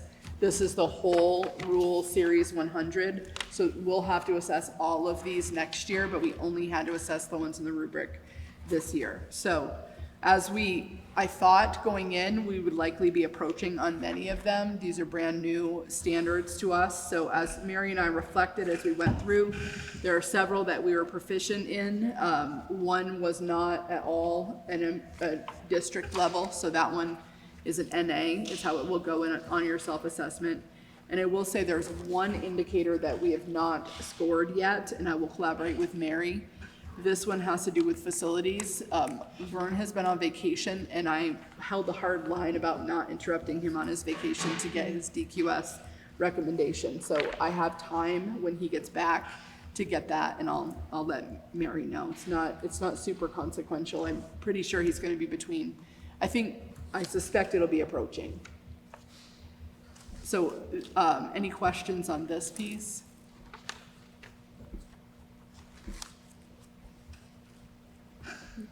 There are some growth areas here, and one of the things we talked about was we've really struggled to have board retreats because people really struggle with commitments with other things. So Mary and I had a conversation about potentially weaving in either right before a board meeting starts or right after a board meeting, some sort of professional learning opportunity where even if it's a 30-minute or a 45-minute something that we could do together. And one of the things we talked about was we could unpack this and we could say these are the indicators that we were approaching on and what work could we do this year to move us closer to proficient. And I don't think we should work on all of them. I think it's too much, but I think we could identify what are the high leverage ones that we want to really aim towards. Mary, do you want to add anything? No, I think you summed it up well. Okay. So I told you I was going to give you profile data for each school, and what I intended and what I produced were two different things, I'll be honest. My thinking was that I was going to take the visual that Michelle Irish has used when she pulls together demographic data for our annual report for the SU, and I thought that would be neat to pull it together for each school. And I forgot, I can't do that because the N's too small in many of your schools, so I can't report out on many of those data sets. So I will continue to look at pieces of that for next time. For this time, I gave you some other information. So the first was just size. This is October 1 enrollment numbers. You have seen this in a variety of different ways. And then we finally have a release of the VT cap data. So this is going to take you some time to go through, but you could go through it. If you want, I could bring it back the next time. There's definitely, the data that I'm giving you is just for this year. I wasn't able to figure out until nearly the end of the day how to pull in EduClimber a report that gives you comparisons across years, but you know how to do that now, so hopefully that could be a future report. So what you see is each school by grade level, so you could see the proficiency levels. For some of these schools, there are specific grade levels that there's some really good stuff happening in all of our classrooms, but you can see that there are some classrooms that there's really a lot going on in, and this data is something that the principal started looking at last week. You did some work, actually was yours VT cap or STAR? Star. It was STAR. So we'll get similar data related to VT cap to dig into. So this should inform conversations in our schools too. So this first subset is Bakersfield. The first group is ELA.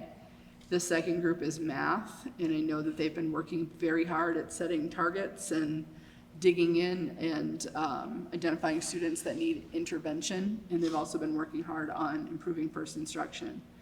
One of the things that I'm encouraged by are increases in ELA in some of the earlier grades. With the shift to the science of reading, I think we're gonna see the fruits of our labor pay off with that over time. I also added in some information, and it's very difficult to see. If you're looking on your computer, you'll be able to see it better, and I'll give this to you larger for the whole SU at the very end. But when you look at this, it's intended to give you the idea of, okay, in Bakersfield, what's the experience level of the teachers? Because what we know about student outcomes is the single most important factor for student proficiency is quality of the teachers. Second is the principal, right? Sorry guys, but the teachers have a greater impact. So we're looking at the experience level.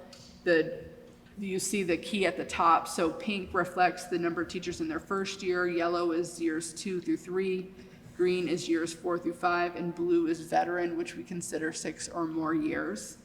You can also see on the data sets the number of provisionally licensed or emergency licensed educators in the school. And then the experience level of the principal is also a really important factor. So we'll move to Berkshire. So you can see this is Berkshire English Language Arts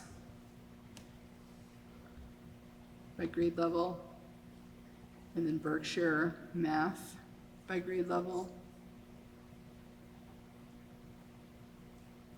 You know the color key? I didn't say that. I did say the color key? Okay. Except it's really red, not pink, right?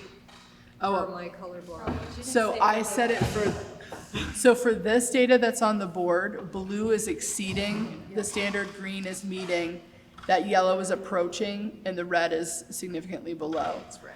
So when I shared the other colors, that had to do with the next page, if you could move up, Okay. Courtney, where it shows the picture of FNESU. yeah, it Okay. shows the experience level of the teachers. Similar colors, sorry about that. That's okay. Then you see Montgomery, English Language Arts by grade level. And then you see it by math. What's interesting when we can look at it side by side, when we can see the red shrinking, so fewer kids who are significantly below at that level 1, and more kids, like moving up a level is growth as well, so more kids moving from red into yellow and yellow into green and green into blue is always a positive sign. The experience level of the teachers in Montgomery is pretty high comparatively. So she's got a lot of teachers with 4 or more years of experience, which is definitely impactful. Sheldon Elementary, there is the proficiency by English Language Arts. And then here's the proficiency by math.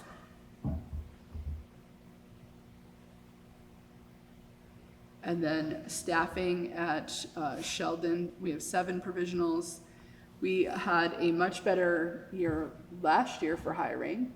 So I think we had fewer turnovers this past year. Yeah. So we have just a few pinks, or 1 pink. No, I was saying, because one moved into a different position. And Yeah. then one, yep, so only Yeah. one. Brand new. And then you still have a good chunk of really experienced teachers as well. I pulled attendance data to put into this data set. In that attendance data, it looks really steep, but it is 1 percentage point. The tick marks on the y-axis are 1 percentage point, so it is not that different. We have between 95.5 and 90. Oh, I can't actually see it because it's a photo. So probably 97.5 in terms of percent attendance. The visual on the next page, you can see all the schools across the system much clearer. I took this from a report that Morgan did, and you can see the experience levels of the teachers in all of the schools. Another interesting piece of data and these are all data sets that the SU board gets, so I'm bringing them to you so that you can understand some context too. I'm actually going to have you go down to the next little section first, Courtney. So we'll start from the bottom and work our way up. So in 1920, that was the year of the merger and the year that COVID. 2019, 2020? Yes. Okay. Did I say that wrong? Well, you said 1920. Yeah. Oh, So it I was could like, be- wow, you've really gone back with data. Yeah. But I know what you were, Yeah. I know what you were going 2019-20 for. school year. I'll do that for each of these. So 87% of our educators were working in a fully licensed way. Let me say this, all of our educators are licensed. They're required by law to be licensed, but they're varying degrees of licensure. So when I say they're working under appropriate educator license, it means that they've met all of their criteria and they have the license from the state of Vermont. Some people are working under a provisional license while they're working to attain that full licensure status. So at that time, we had 13% of our teachers that were working either under a provisional or emergency license. The year after, 88% were appropriately licensed, and then 12% were provisional emergency licensed. We saw a jump that following year where we dipped down to 80% fully licensed and then 20% between the two. In the 22-23 school year, we dipped to 70% of the educators are working under appropriate educator licenses. And let me just point out that some of this is not necessarily always people leaving. We've had to shift people, so they might be a fully licensed teacher, but they might be teaching at a different grade level or a different content. So they're working under a provisional based on what their assignment is. So some of these were around the time that we also were making some pretty good cuts in our budgets as well, and we were shifting people around. So at that time, 30% of our educators were working either provisionally or emergency licensed. That was significant. In the 23-24 school year, we had 28% that were provisional or emergency licensed, 72 fully. 24-25 school year, 78% working under the appropriate license and 22% that were provisional. And this last year, we had a small dip down, but with the exception of the small dip last year, we've been seeing steady growth upwards. 75% are working under the appropriate license and 23 were provisional and 2 were emergency. And the definitions are off to the side of that as well. So that has an impact on the quality of instruction that happens in our classroom.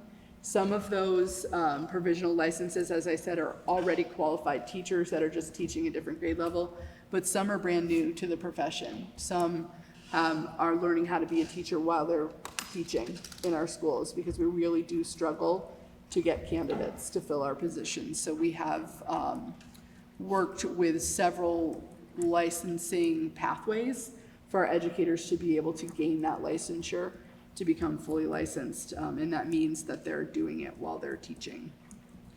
A couple of quick celebrations that I'll end with. We had a recent visit from Secretary Zoe Saunders and Chief Academic Officer Aaron Davis. The visit was centered around what we've done with our Portrait of a Learner and really digging into what our graduation requirements look like.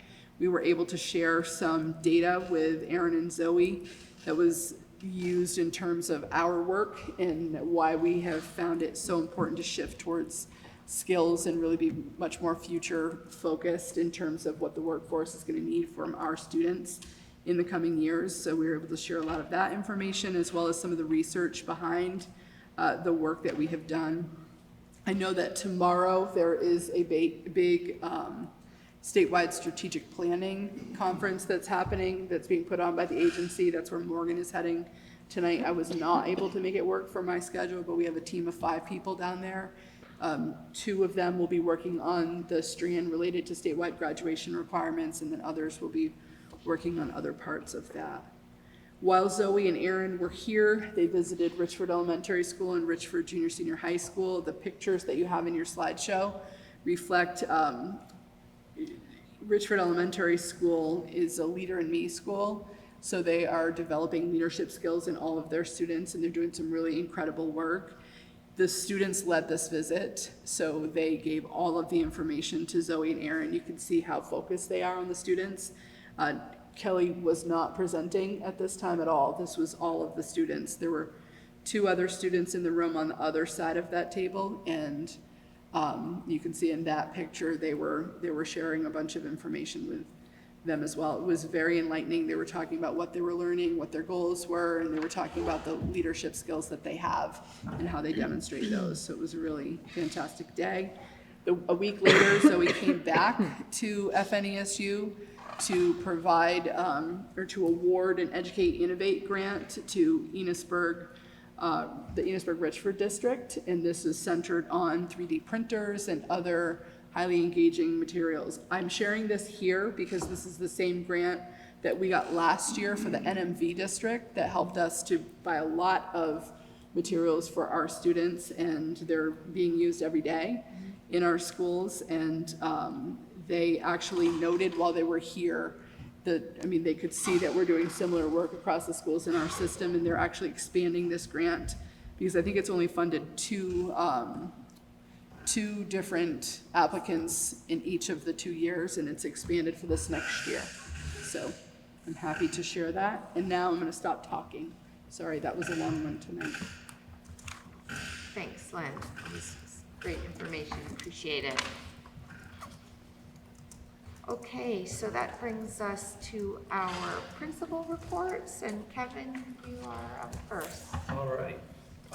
First off, Derek Lewis, who's our family engagement coordinator / guidance counselor, is also doing behavior academies. That wasn't listed on Michelle's slides that some of our guidance are doing. And you'll hear more at the December 3rd board meeting because that's my spotlight. I just wanted to quickly just compliment the entire staff in Bakersfield. We hired John Lumsden, who's a retired PE/athletic director from Missisquoi to take on the special ed role while our special educator is home on maternity leave. And he's been amazing, but even more than that is the welcoming of the community and the welcoming of the students and the welcoming of our faculty. They are incredibly flexible. They do whatever it takes, and their professionalism is just, it needs to be acknowledged. You know, we constantly say in our school, just do your job. Just do your job. We hire you to be a math teacher, just do that really, really well. We hired you to be a PE teacher, do that really, really well. We have our students just do what it takes to be a learner. And because of that, they are really committed, and it is a blast to drive up every single morning. And today was even nice because it was sunny, to drive up to be there with the kids and with the staff. So just a kudos to all of them. Thank you so much. All right, Gavin. So then, probably the biggest thing I would like to lean into a little bit for tonight's share out is just the increase that we've been able to do in getting faculty and staff and students sort of outside of their comfort zone. And by that, I mean, probably one of the first things we did is we spearheaded an interdisciplinary project in the middle school. It is the first of what we hope to be several projects. But this one really kind of started organically. One of the teachers, and our teachers are just tremendous at generating tremendous ideas.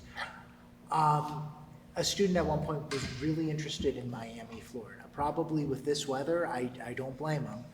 But then they started to talk about what it would be like to live in Miami. And so then that actually ended up kind of birthing our first interdisciplinary project, where students from grade 6 through 8th grade basically filled out a survey. Then we assigned them a city based on the survey results.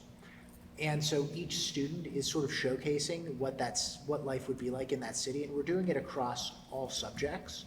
So in math, they're doing like demographic trends and cost of living comparisons. In science, they're looking at ecology. They're looking at major industry based on the ecology.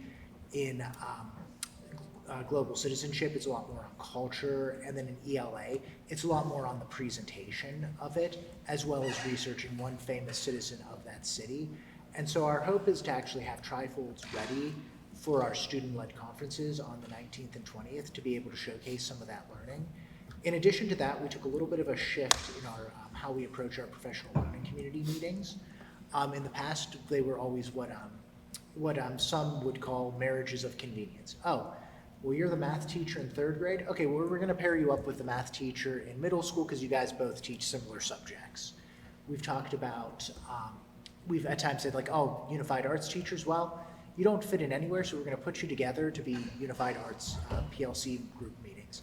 This time around, we decided to make it skills focused, so we allowed the teachers to actually choose their groups based on an area that interests them.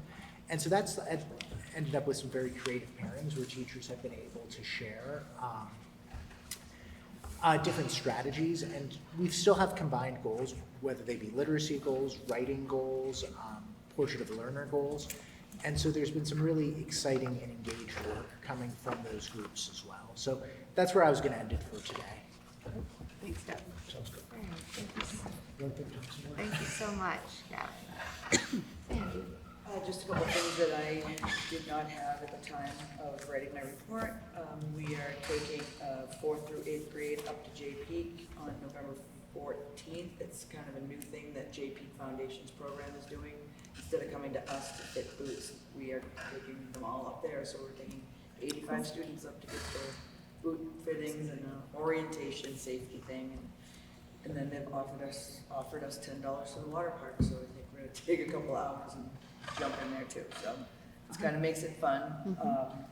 And then one other thing that has been added, I got a call from Tosca Smith, who is running our local food pantry. Just feeling that there's a great need in town right now. A lot more people needing to access the food pantry and, you know, in the current state that we're in. So we decided to take on a whole school stuff a bus and try to Oh, that's fun. bring a whole bunch of stuff to the food pantry. So we started collecting yesterday, and no, today's Monday. We started collecting today, we're doing it for 2 weeks, and on Tuesday, the 18th, we're stuffing Mark's bus and delivering to the food pantry. So if anybody wants to drop off some food at Montgomery Elementary, we have big boxes to go to them. That's awesome. That's great, Sandy, thank you so much. Terry Sue. One last thing, Chris Comstock, our music teacher, got one of the AOE arts grants, and I know I put those in the notes, but we just ordered the steel drums, so Sheldon will have a whole set of steel drums for our students to learn some of that percussion stuff. And if you've been in our building, it is not soundproof, so we will hear it in the front office from all the way in the band room, and I can't wait for it. I'm very excited. If you don't know, Minnesota Vikings fans, steel drums is a big thing, so I'm super excited for this. So that's it. That's all I got for you. Oh, and Monday is our community meal at Sheldon, and we're celebrating. This is the first step in celebrating our 50 years in this building on the 50th day of school. Oh, wonderful. Sounds great, thank you so much. Okay, so that brings us to our board business. We have a few things to tend to. Lynn, remind me, you need an executive session, correct? I do need one. We could save that for last if you want. Okay. So up first, we have our open board seat appointment for the Berkshire board seat. I have had 2 people reach out with their interest for that seat. The board will enter an executive session to discuss the 2 candidates, but one is here in the audience with us. And Jay, I just wanted to offer, if you are interested in speaking to the board, you're more than welcome to. And I can also pass on and share with the board the information that you had sent me via email and went in our deliberation time.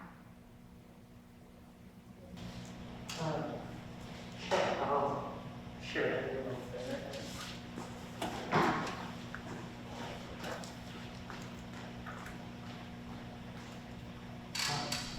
Hi, my name is Jade Covert. I live in Berkshire with my partner.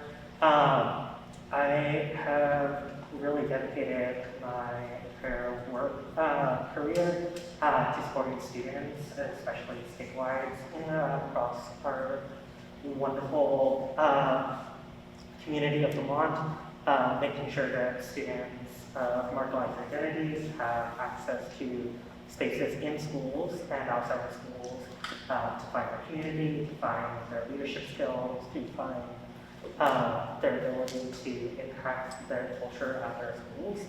And I deeply appreciate the opportunity to express my interest in joining this board and being able to bring perspective of student-centered experiences. I know that all of us have a care for bringing that perspective into the work that the school board does and creating the whole system at NDSU overall.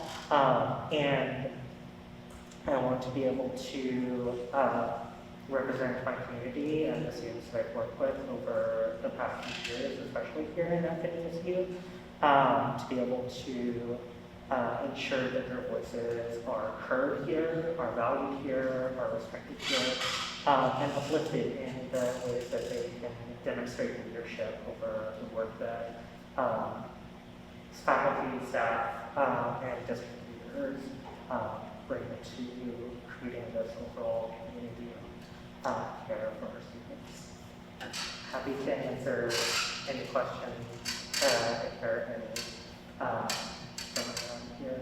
I don't know if folks have read any of the materials yet. I haven't had I'll pass that on when we get into our executive session. Yeah, thank you so much. Thank you. Thank you. So, and the other person who has reached out to me is Samantha, correct? Samantha Lucier. So I have also some information. She wasn't able to join because she had a prior work engagement this evening, but I have information that I can pass on as well in executive session.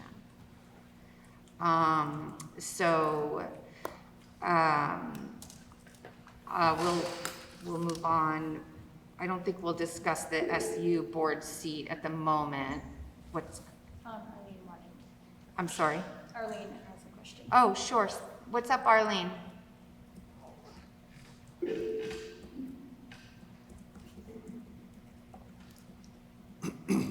Arlene?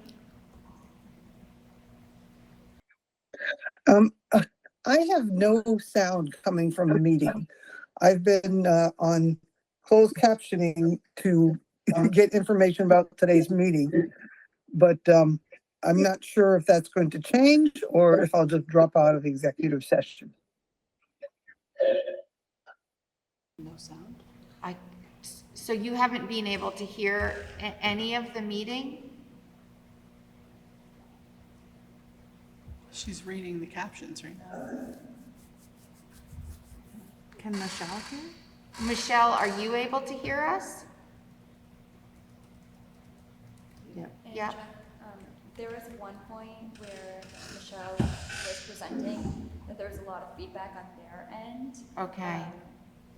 Somebody had chatted that there was a lot of feedback, so when I muted us, Yeah. it was fine. But since then, since Michelle's presentation, I haven't heard that nobody could hear. Okay. All right. Well, we'll do the best we can to see if there's a way She for could Arlene. call in. Yeah, Arlene, we can probably call you over the phone. That may be a better alternative for including you in the executive session. So we'll iron out that technical difficulty once we wrap up. So then I'm going to skip over the SU board seat vacancy for now Yeah. because we know that. You won't be able to do that until next month. Right. Unless there's any. And future agenda items, there's plenty of time. If anyone has anything they'd like to add, you can send that to either to me or to Courtney.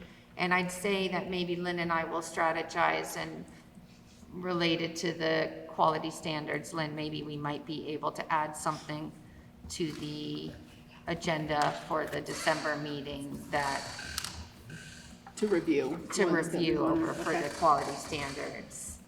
Pick one subject area. Our next meeting will be December 3rd, Bakersfield. So it's not till January that we start meeting in Enosburg? Correct. Okay. January, February, March. Okay, hopefully the weather will be decent for the trek to Bakersfield. What's that? Really a snow day. Right. We're not having those Okay, so I'm gonna make a motion to enter executive session, the first executive session to discuss the board seat appointment. We'll do that by roll. Michelle? Arlene, maybe a thumbs up, or can she can't hear anything? I can't hear anything, but I can get it on closed captioning, so Okay, so sorry. Lisa? Audrey? Emily? Aye. Mary is an aye. Okay, thank you. Can I cut all of my principles loose? Absolutely. All right, so, we are out of our second executive session at 9:24. We entered first executive session at 9, exited at 9:10, entered the second executive session at 9:11, exiting at 9:24. I'm going to first make a motion to appoint Samantha Lucier to fill the remaining time of the board seat vacated by John Jejek. We'll do that by roll. Michelle? Aye. Lisa? Aye. Audrey? Aye. Emily? Aye. And Mary is an aye. And then the second motion I will make is to act as per executive session in discussion with the superintendent regarding administrative contracts. We'll do that by roll. Michelle? Aye. Lisa? Aye. Audrey? Aye. Emily? Aye. And Mary is an aye. And last motion of the night is to adjourn as long as there's no other board business to tend. All right, I'll make that motion by roll. Michelle? Aye. Lisa? Audrey? Emily? And Mary is an aye. All right, good night all. Get home safe. When you talk to